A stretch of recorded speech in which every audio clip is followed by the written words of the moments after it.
Hey guys, so those of you who tuned into my stories probably saw that me and Dom attended what's the name of the protest that we went to?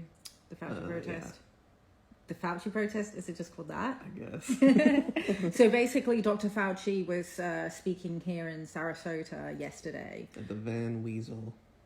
Weasel, the little weasel was that Van Weasel. He is a weasel, and obviously for those of you who were following all the medical tyranny stuff in 2020, obviously we were all locked into our houses, right?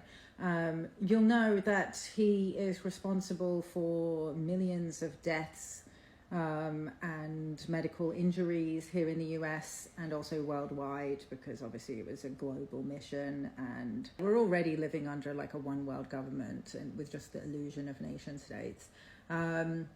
So yeah, a lot of people turned out to call for the arrest of Dr. Fauci. Is he even a real doctor?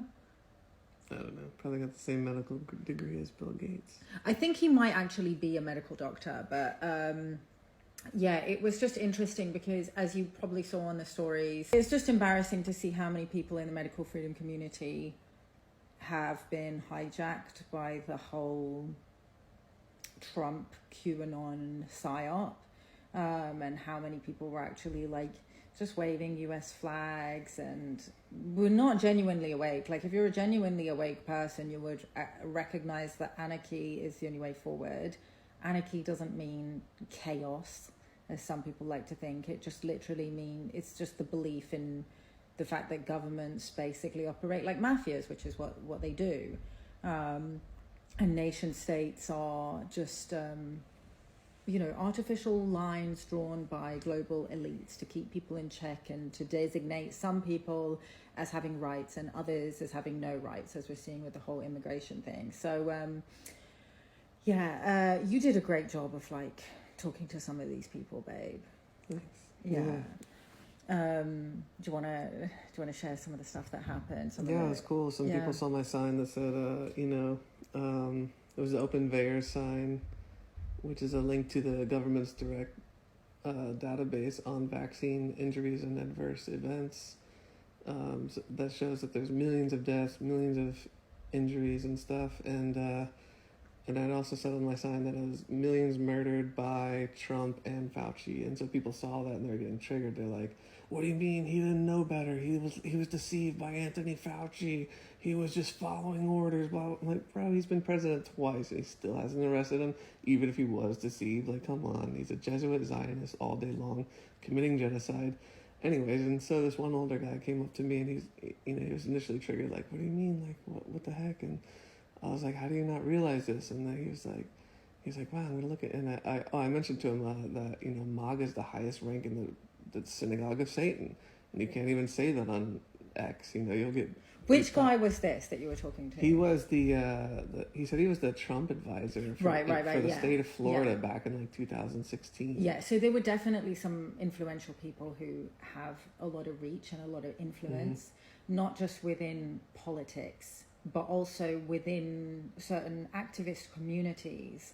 And he was really open to listening. Yeah, I was honestly shocked at how open-minded he was to listen to what I had to say. Like, I think he'd already started to question the whole Trump thing. Yeah, so I mentioned the MAGA being the highest rank in the synagogue of Satan, and he's like, what? I'm looking into that. Then I was showing him that all the pedophile charges against Trump and reading off all the kids he molested and all the settlements, the millions of dollars he paid out to hush their families over the course of the last few decades.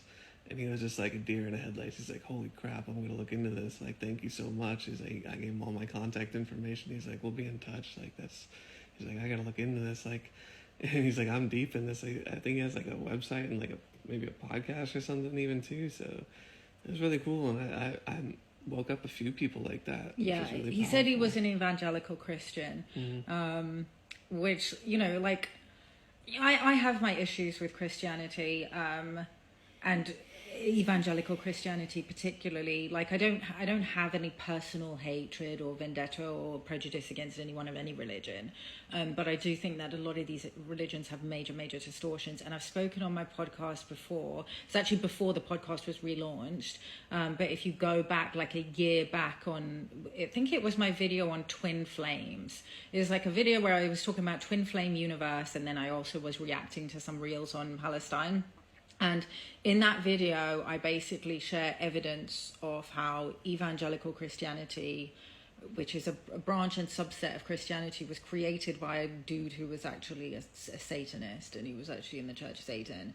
So, look up that video, or you can just, write a comment in the comment box asking for that, and I'll just DM it to you. I do think that if a lot of evangelical Christians knew the origins of their particular branch of Christianity, they wouldn't be following it, unless they only follow it because they're just hateful, bigoted people who want to hate Jews and Muslims and all other people that they think that Christianity is like a white Western religion and that Jesus came from New Jersey or whatever they fucking believe.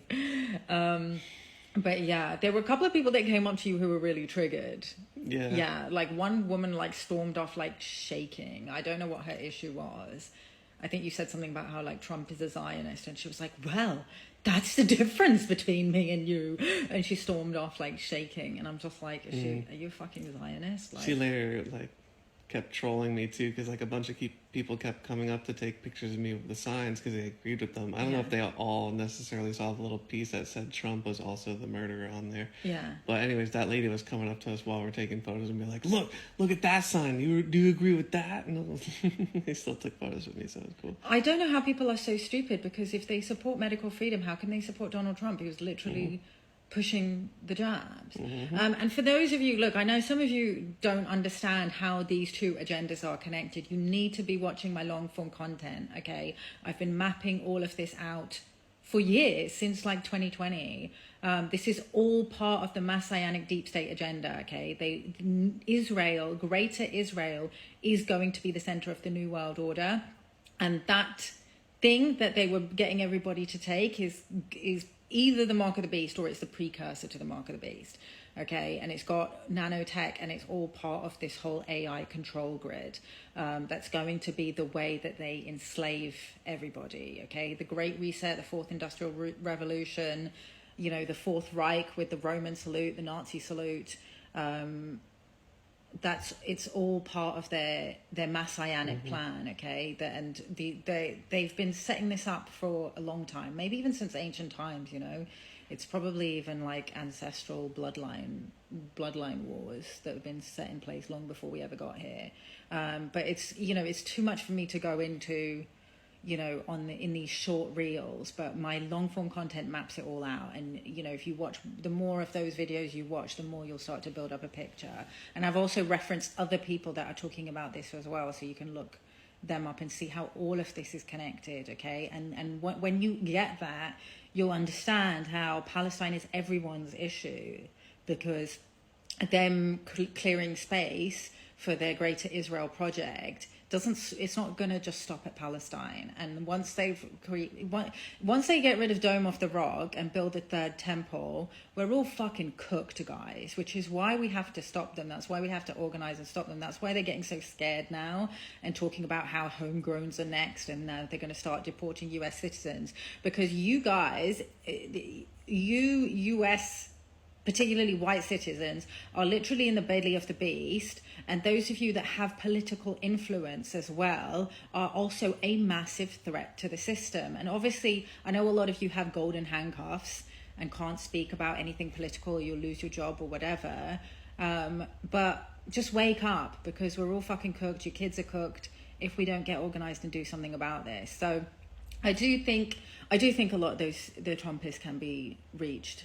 I was actually surprised. It was interesting being in around them and amongst them, how many of them were actually could be reached and could see, like, once you've presented them with certain information, because I think that people are in echo chambers and they're not receiving certain information that they need to hear. The Stockholm syndrome is real, man. Like, these people don't even realize what they're doing and who they're worshiping.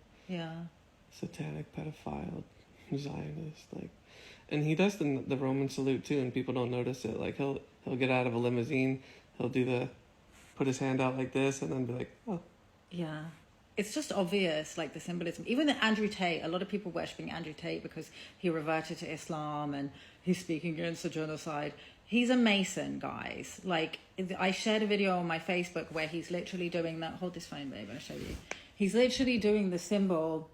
Okay, I've spoken before about how this is like a mudra. It's not always, okay? When those lot are using it, it's not a mudra, okay? When they're doing it, it's symbolism, okay? And I will show you, I'll drop a visual when I edit this to show you what this symbol means, okay? He's showing you his allegiance. He's not to be trusted, as many of you are now realizing. He's never to be trusted. Why would you trust a pimp and believe that he's reverted to Islam when he's still making money off pimping women and has been accused of... I mean, the evidence against him of human trafficking is from his own video, so yeah. Yeah, and as we saw too with Jimmy Levy yesterday, I got a photo of his shoulder tattoo. Yeah, we'll drop that in as well. Yeah. Dead giveaway. There's so many plants and shills and just people who aren't to be trusted, who've completely infiltrated all these awakening movements. So yeah, like it is scary to like speak out and call out this shit, but like we have to do it at this point because otherwise, yeah, we're all screwed. But I think we can, so we just all got to do it, okay? So just if you're sitting on the sidelines and you haven't said anything yet, like grow a pair, because that's what time it is. Okay, so is there anything you want to say, baby? Anything else? Yeah, it's just sad that we couldn't at least make a citizen's arrest and like the cops are defending an international war criminal. Yeah. It's fucking disturbing, dude. It just shows who runs this country. Well, that's the whole point of these psyops. They're like, don't worry, Donald Trump is going to fix it. RFK is going to fix it. He's going to make America healthy again. And it's just, that's another thing when we were trying to educate people about RFK. I'm like, this is literally like problem, reaction, solution. These same bloodline families that all work together and have for generations create the problems, and then they deliver you a hero right when everybody's getting organized and calling and demanding for some change. Then they go, oh, okay, and then they put somebody in the movement, like all these fake leaders. And they're like, oh, somebody in a position of power can do something. Yes, he's doing it. It's just like, they're part of the same bloodline families that have been causing the problems to start with in the first place. So, you know, people still need to continue to get organized and to, you know, maybe they are going to do some good things, but only to get your trust. So don't be resting on your laurels, guys. It's still important that we all get organized and start doing stuff. Yeah, they had snipers pointed at us. It's like, hello, the criminal's inside the building, you jackasses. Who do you work for? They had snipers pointing at them? Yeah, on the rooftop of the Van Wezel. I didn't see that. That's messed up. Yeah, I mean, we also talked to some journalists. It was nice seeing like how many journalists are actually seem to be kind of awake and actually reporting on some of this stuff. And there were quite a few people also who could see through all the agendas and could see how it's all connected. We had a couple of people come up to us, like, you know, complimenting us on our kafiyas and trying to talk to us, and we made some friends as well. So yeah, that was nice to see that there are still some people who can see through all of it, but at this point I think we're a massive minority. Yeah, anyway, it's pretty depressing. Yeah. Anyway, that's it for today, guys, and hope you're all doing well. The podcast where I interview Dom is nearly ready, so I've already uploaded it to Patreon. So if you want the link to Patreon, just comment Patreon and I'll send you the link, and then we'll jump on here again when it's on YouTube. Okay, bye.